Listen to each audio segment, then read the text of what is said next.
আজ আমরা আলোচনা করব সেই বইটি যার নাম চীনা ভাষায় লেখা। এই বইটি আমাদের জীবনের শেষ প্রান্তে দাঁড়িয়ে দেখা সেই প্রশ্নগুলোর মুখোমুখি করে। লেখক ইয়াং চিয়াং নিজের জীবনের শেষ পর্যায়ে এসে এই বইটি লিখেছিলেন। বয়স তখন তার প্রায় ১০০ বছর। এই বইটি আসলে একটি দার্শনিক আত্মজীবনী। লেখক নিজের স্মৃতি, চিন্তা এবং অভিজ্ঞতা থেকে জীবনের অর্থ খুঁজে বের করার চেষ্টা করেছেন। তিনি বলেছেন, মানুষ যখন জীবনের শেষ প্রান্তে দাঁড়ায় তখনই সবচেয়ে স্পষ্টভাবে দেখতে পায় আসল সত্যিটা। বইয়ের প্রথম অংশে লেখক আত্মা সম্পর্কে আলোচনা করেছেন। তিনি প্রশ্ন তুলেছেন, আত্মা কি সত্যিই বিদ্যমান, নাকি এটি শুধু মানুষের একটি কল্পনা? তিনি নিজের জীবনের নানা অভিজ্ঞতা থেকে যুক্তি দিয়েছেন যে আত্মা একটি বাস্তব সত্তা। কারণ তিনি দেখেছেন, অনেক সময় শরীরের বাইরেও কিছু একটা কাজ করে, যাকে আমরা অন্তর্দৃষ্টি বা ষষ্ঠ ইন্দ্রিয় বলি। লেখক আরও বলেছেন, মানুষ শুধু শরীর নয়। শরীরটা হলো এক ধরনের যন্ত্র যা আত্মাকে ধারণ করে। কিন্তু আত্মা শরীরের চেয়ে অনেক বেশি কিছু। এটি চিরন্তন, অবিনশ্বর। তিনি তার স্বামী চিয়েন চুংশুর কথা স্মরণ করেছেন। মৃত্যুর পরেও তিনি অনুভব করেছেন যে স্বামীর আত্মা এখনও তার সঙ্গে আছে। দ্বিতীয় অংশে লেখক মানব জীবনের নৈতিকতা ও ধর্ম নিয়ে আলোচনা করেছেন। তিনি বলেছেন, মানুষ যদি শুধু শরীর এবং বস্তুতে বিশ্বাস করে তাহলে তার জীবনের কোনো নৈতিক ভিত্তি থাকে না। বরং আত্মায় বিশ্বাস করলেই মানুষ ভালো কাজ করতে চায়, কারণ সে জানে এই জীবনের পরেও কিছু আছে। লেখক এখানে চীনা প্রাচীন দর্শনের কথা উল্লেখ করেছেন। কনফুসিয়াস, লাওসির চিন্তা থেকে তিনি দেখিয়েছেন কিভাবে আত্মা ও শরীরের সম্পর্ক মানুষের জীবনকে অর্থপূর্ণ করে তোলে। তিনি বলেছেন, মানুষ যদি মনে করে জীবন শেষ হলেই সব শেষ, তাহলে সে জীবনকে নিছক উপভোগের মাধ্যম হিসেবে ব্যবহার করবে। কিন্তু আত্মায় বিশ্বাস করলে সে জীবনকে একটি যাত্রা হিসেবে দেখবে, যার গন্তব্য আছে। তৃতীয় অংশে লেখক মৃত্যুর ভয় নিয়ে আলোচনা করেছেন। তিনি নিজের মৃত্যু ভয়কে স্বীকার করেছেন। কিন্তু সেই ভয়কে তিনি জয় করতে পেরেছেন দর্শনের মাধ্যমে। তিনি বলেছেন, মৃত্যু ভয়ের নয়, বরং এটি জীবনের একটি স্বাভাবিক অংশ। যেভাবে দিনের পরে রাত আসে, তেমনি জীবনের পরে মৃত্যু আসে। কিন্তু এই মৃত্যুকে ভয় না পেয়ে বরং জীবনের প্রতিটি মুহূর্তকে ভালোবাসতে হবে। লেখক তার মা-বাবার মৃত্যুর স্মৃতিচারণ করেছেন। তিনি বলেছেন, মৃত্যু শুধু শরীরের শেষ। আত্মা চলে যায় অন্য কোনো জগতে। যারা মারা গেছে তারা আসলে হারিয়ে যায়নি, তারা আমাদের চারপাশেই আছে, শুধু আমরা তাদের দেখতে পাই না। চতুর্থ অংশে তিনি মানুষের সম্পর্ক ও ভালোবাসা নিয়ে আলোচনা করেছেন। তিনি বলেছেন, এই পৃথিবীতে সবচেয়ে গুরুত্বপূর্ণ হল মানুষের মধ্যে ভালোবাসার সম্পর্ক। অর্থ, সম্পদ, খ্যাতি এসব কিছুই শেষ পর্যন্ত তুচ্ছ। কিন্তু একজন মানুষের সঙ্গে আরেকজন মানুষের ভালোবাসাই জীবনকে অর্থপূর্ণ করে তোলে। তিনি তার স্বামীর সঙ্গে কাটানো দিনগুলোর কথা স্মরণ করেছেন। তারা দুজনেই লেখক ছিলেন। কিন্তু জীবনের শেষ প্রান্তে দাঁড়িয়ে তিনি বুঝতে পেরেছেন, লেখালেখির চেয়েও বড় ছিল তাদের পারস্পরিক ভালোবাসা। সেই ভালোবাসাই তাকে মৃত্যুর মুখেও শক্তি দিয়েছে। পঞ্চম অংশে তিনি আত্মার অমরত্ব নিয়ে গভীর আলোচনা করেছেন। তিনি বলেছেন, মানুষের আত্মা মৃত্যুর পরেও টিকে থাকে। কিন্তু এই টিকে থাকার মানে এই নয় যে আত্মা একই রকম থাকে। বরং আত্মা বিবর্তিত হয়, আরও বিশুদ্ধ হয়।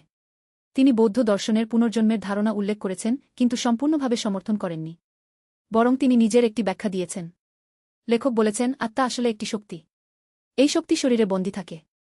মৃত্যুর সময় এই শক্তি মুক্ত হয় এবং মহাশক্তির সঙ্গে মিশে যায়।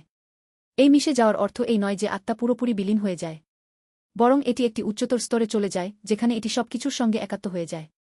ষষ্ঠ অংশে তিনি সৃষ্টির রহস্য নিয়ে আলোচনা করেছেন।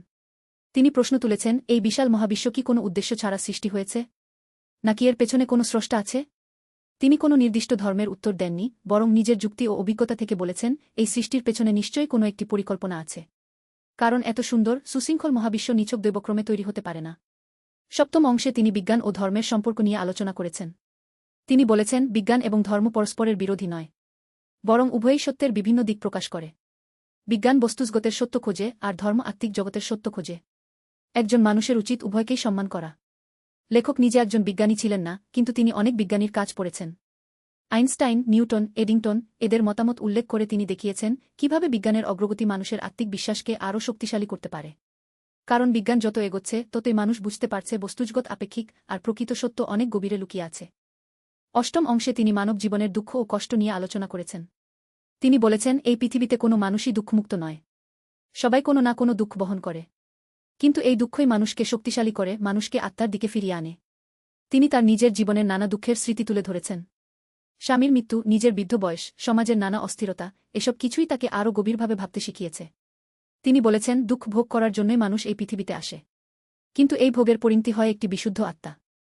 নবম অংশে তিনি মানুষের স্বাধীন ইচ্ছা নিয়ে আলোচনা করেছেন। তিনি প্রশ্ন তুলেছেন, মানুষের কি সত্যিই স্বাধীন ইচ্ছা আছে, নাকি সবকিছুই পূর্বনির্ধারিত? তিনি উত্তর দিয়েছেন, মানুষের স্বাধীন ইচ্ছা আছে, কিন্তু তা সীমিত। আমাদের কিছু সিদ্ধান্ত আমরা নিজেরাই নিতে পারি, কিন্তু অনেক কিছুই আমাদের নিয়ন্ত্রণের বাইরে। তিনি উদাহরণ দিয়েছেন নিজের জীবন থেকে। তিনি চেয়েছিলেন লেখক হবেন, কিন্তু সমাজের বাধা, পারিবারিক দায়িত্ব এসব কিছুই তাকে বারবার বাধা দিয়েছে। কিন্তু তিনি তার স্বাধীন ইচ্ছা ব্যবহার করে সেই বাধাগুলো অতিক্রম করেছেন। তাই তিনি বলেছেন, স্বাধীন ইচ্ছা মানে এই নয় যে আমরা সবকিছু করতে পারি, বরং আমরা যা করতে পারি তা ভালোভাবে করার চেষ্টা করতে পারি। দশম অংশে তিনি সময় ও অনন্তকাল নিয়ে আলোচনা করেছেন। তিনি বলেছেন, সময় আমাদের বোধের একটি অংশ। কিন্তু আসলে সময় বলে কিছু নেই। যা আছে তা হল পরিবর্তন। আমরা যখন বলি সময় যায়, আসলে আমরা বুঝি জিনিস পরিবর্তন হচ্ছে। লেখক তার শেষ বয়সের অভিজ্ঞতা থেকে বলেছেন, সময় একবার চলে গেলে তা ফিরে আসে না। কিন্তু স্মৃতি আমাদের সময়কে আবার জীবন্ত করে তোলে। তাই জীবনের প্রতিটি মুহূর্ত মূল্যবান। আমাদের উচিত এই মুহূর্তগুলোকে ভালোভাবে ব্যবহার করা। একাদশ অংশে তিনি নৈতিকতা ও সামাজিক দায়িত্ব নিয়ে আলোচনা করেছেন। তিনি বলেছেন, একজন মানুষের কর্তব্য শুধু নিজের জন্য বেঁচে থাকা নয়। সমাজের জন্য, অন্য মানুষের জন্য কিছু করা উচিত। কারণ আমরা সবাই পরস্পরের সঙ্গে সংযুক্ত। তিনি চীনা সমাজের নানা সমস্যা নিয়ে মন্তব্য করেছেন। দারিদ্র্য, অশিক্ষা, দুর্নীতি, এসব সমস্যা সমাধানে প্রতিটি মানুষের নিজ নিজ দায়িত্ব আছে। তিনি বলেছেন, একজন মানুষের ছোট একটি ভালো কাজ পুরো সমাজকে বদলে দিতে পারে। তাই কেউ মনে করবেন না যে তার কিছু করার নেই। সবাই কিছু করতে পারেন। দ্বাদশ অংশে তিনি প্রেম ও সেবা নিয়ে আলোচনা করেছেন। তিনি বলেছেন, প্রেম মানে শুধু রোমান্টিক ভালোবাসা নয়। প্রেম হল সেবা, ত্যাগ, অপরের জন্য ভালো কিছু করার ইচ্ছা। তিনি তার স্বামীর সেবা করার কথা স্মরণ করেছেন। সেই সেবাই তাকে সুখ দিয়েছে, শক্তি দিয়েছে। তিনি বলেছেন, সেবা করার মাধ্যমেই মানুষ আত্মার উন্নতি করতে পারে। যখন আমরা অন্যের জন্য ভালো কিছু করি, তখন আমাদের আত্মা আরও বিশুদ্ধ হয়। এই বিশুদ্ধ আত্মাই মৃত্যুর পরেও টিকে থাকে এবং উচ্চতর স্তরে পৌঁছায়। ত্রয়োদশ অংশে তিনি শিক্ষা ও জ্ঞানচর্চা নিয়ে আলোচনা করেছেন। তিনি বলেছেন, শিক্ষা মানে শুধু বই পড়া নয়। শিক্ষা হল জীবনকে বোঝার চেষ্টা। একজন মানুষের সারা জীবন শেখা উচিত। কারণ জ্ঞানী মানুষকে অন্ধকার থেকে আলোতে নিয়ে যায়। লেখক নিজে সারা জীবন পড়াশোনা করেছেন। তিনি বলেছেন, বয়স বাড়ার সঙ্গে সঙ্গে জ্ঞানের তৃষ্ণা আরও বাড়ে। কারণ যত বেশি জানি, তত বেশি বুঝি আমরা কত কম জানি। এই বিনয়ই জ্ঞানীর লক্ষণ। চতুর্দশ অংশে তিনি কবিতা ও সাহিত্য নিয়ে আলোচনা করেছেন। তিনি বলেছেন, সাহিত্য হল আত্মার ভাষা। কবিতার মাধ্যমে মানুষ তার গভীর অনুভূতি প্রকাশ করতে পারে। তিনি তার প্রিয় কবি তাং রাজবংশের কবি তুফুর কবিতা উল্লেখ করেছেন। সেই কবিতাগুলো তাকে জীবনের নানা দুঃখে সান্ত্বনা দিয়েছে। পঞ্চদশ অংশে তিনি নিজের লেখালেখির অভিজ্ঞতা শেয়ার করেছেন। তিনি বলেছেন, লেখা তার কাছে একটি ধ্যানের মতো। যখন তিনি লেখেন, তখন তিনি নিজের আত্মার সঙ্গে কথা বলেন। এই লেখার মাধ্যমেই তিনি জীবনের অর্থ খুঁজে পেয়েছেন। ষোড়শ অংশে তিনি মৃত্যুর পরে জীবন নিয়ে কল্পনা করেছেন। তিনি বলেছেন, মৃত্যুর পরে হয়তো আমাদের আত্মা অন্য কোনো জগতে যায়। সেই জগতে হয়তো কোনো শারীরিক কষ্ট নেই, শুধু শান্তি আছে। কিন্তু তিনি নিশ্চিত করে কিছু বলতে পারেননি, কারণ এটা মানুষের বোধের বাইরের বিষয়। সপ্তদশ অংশে তিনি বিশ্বাস ও সংশয় নিয়ে আলোচনা করেছেন। তিনি বলেছেন, বিশ্বাস করতে হলে প্রথমে সংশয় থাকতে হবে। সংশয় ছাড়া বিশ্বাস অন্ধ। তিনি নিজে অনেক সংশয় কাটিয়ে বিশ্বাসে পৌঁছেছেন। তাই তিনি অন্যদেরও বলেন, সংশয়কে ভয় পেও না, বরং তা থেকে শেখো। অষ্টাদশ অংশে তিনি আত্মার চিরন্তনতা নিয়ে আরও গভীর আলোচনা করেছেন। তিনি বলেছেন, আত্মা যেমন চিরন্তন, তেমনি তার বিবর্তনও চিরন্তন। এই বিবর্তনে কোনো শেষ নেই। প্রতিটি জন্ম, প্রতিটি মৃত্যু আত্মার একটি ধাপ। ঊনবিংশ অংশে তিনি মানবতার ভবিষ্যৎ নিয়ে ভাবনা প্রকাশ করেছেন। তিনি বলেছেন, মানুষ যদি আত্মার দিকে ফিরে না যায়, তাহলে মানবতা ধ্বংস হবে। বিজ্ঞান ও প্রযুক্তি মানুষকে বস্তুসুখ দিলেও আত্মিক শান্তি দিতে পারেনি। তাই মানুষের উচিত আধ্যাত্মিক জগতের দিকে ফিরে তাকানো। বিংশ অংশে তিনি তার নিজের জীবনের শেষ মুহূর্তগুলো নিয়ে লিখেছেন। তিনি বলেছেন, তিনি মৃত্যুকে ভয় পান না। বরং তিনি মৃত্যুর অপেক্ষায় আছেন, কারণ মৃত্যু তাকে স্বামীর কাছে নিয়ে যাবে। তিনি নিশ্চিত যে মৃত্যুর পরে তিনি তার স্বামী ও মা বাবার সঙ্গে মিলিত হবেন। একবিংশ অংশে তিনি পাঠকদের প্রতি উপদেশ দিয়েছেন। তিনি বলেছেন, জীবন ছোট, কিন্তু এই ছোট জীবনকে অর্থপূর্ণ করে তোলা সম্ভব। শুধু নিজের জন্য বেঁচে থেকো না, অন্যদের জন্য কিছু করো। ভালোবাসো, সেবা করো, শিখো এবং শেখাও। 22তম অংশে তিনি বইটির শেষ অধ্যায়ে এসে উপনীত হয়েছেন। তিনি বলেছেন, এই বইটি লেখার মাধ্যমে তিনি নিজের আত্মাকে শুদ্ধ করেছেন। তিনি আশা করেন পাঠকরাও এই বই পড়ে নিজের আত্মার সন্ধান পাবেন। 23তম অংশে তিনি আবার আত্মা ও শরীরের দ্বন্দ্বে ফিরে এসেছেন। তিনি বলেছেন, এই দ্বন্দ্ব কখনো শেষ হয় না। কিন্তু এই দ্বন্দ্বই মানুষকে এগিয়ে নিয়ে যায়। কারণ দ্বন্দ্ব থেকেই সৃষ্টি হয় নতুন চিন্তা, নতুন দর্শন। 24তম অংশে তিনি নারী ও পুরুষের সম্পর্ক নিয়ে আলোচনা করেছেন। তিনি বলেছেন, নারী ও পুরুষ উভয়ই সমান। কিন্তু সমাজ নারীকে পিছিয়ে রেখেছে। তিনি নারীদের উৎসাহ দিয়েছেন নিজের পায়ে দাঁড়ানোর জন্য, নিজের ইচ্ছা পূরণের জন্য। 25তম অংশে তিনি পরিবার ও সমাজের সম্পর্ক নিয়ে আলোচনা করেছেন। তিনি বলেছেন, পরিবার থেকে শুরু করে সমাজ, সবকিছুই ভালোবাসার উপর ভিত্তি করে গড়ে উঠেছে। সেই ভালোবাসা যদি নষ্ট হয়, তাহলে সবকিছু ভেঙে পড়ে। তাই পরিবারের প্রতি যত্নশীল হওয়া উচিত। 26তম অংশে তিনি স্মৃতি ও অতীত নিয়ে আলোচনা করেছেন। তিনি বলেছেন, অতীত সবসময় সুন্দর নয়। কিন্তু অতীতের কষ্টগুলোও মানুষকে শক্তিশালী করে। তাই অতীতকে ভয় না পেয়ে বরং তা থেকে শিক্ষা নেওয়া উচিত। 27তম অংশে তিনি ভবিষ্যৎ নিয়ে আলোচনা করেছেন। তিনি বলেছেন, ভবিষ্যৎ অনিশ্চিত। কিন্তু এই অনিশ্চয়তাই জীবনকে রোমাঞ্চকর করে তোলে। আমাদের উচিত ভবিষ্যৎকে ভয় না পেয়ে বরং বর্তমানকে ভালোভাবে বাঁচা। 28তম অংশে তিনি প্রকৃতির সঙ্গে মানুষের সম্পর্ক নিয়ে আলোচনা করেছেন। তিনি বলেছেন, মানুষ প্রকৃতির অংশ। প্রকৃতিকে ধ্বংস করলে মানুষ নিজেও ধ্বংস হবে। তাই পরিবেশ রক্ষা করা আমাদের দায়িত্ব। 29তম অংশে তিনি প্রাচীন চীনা দর্শনের বিভিন্ন ধারা নিয়ে আলোচনা করেছেন। কনফুসিয়ানিজম, তাওইজম, বৌদ্ধধর্ম, এসব দর্শন থেকে তিনি জীবনের অর্থ খুঁজেছেন। তিনি বলেছেন, প্রতিটি দর্শনেই সত্যের কিছু অংশ আছে। তাই সবকিছু শুনে নিজের মতো করে সত্য খোঁজা উচিত। 30তম অংশে তিনি পুনরায় মৃত্যুর ধারণায় ফিরে এসেছেন।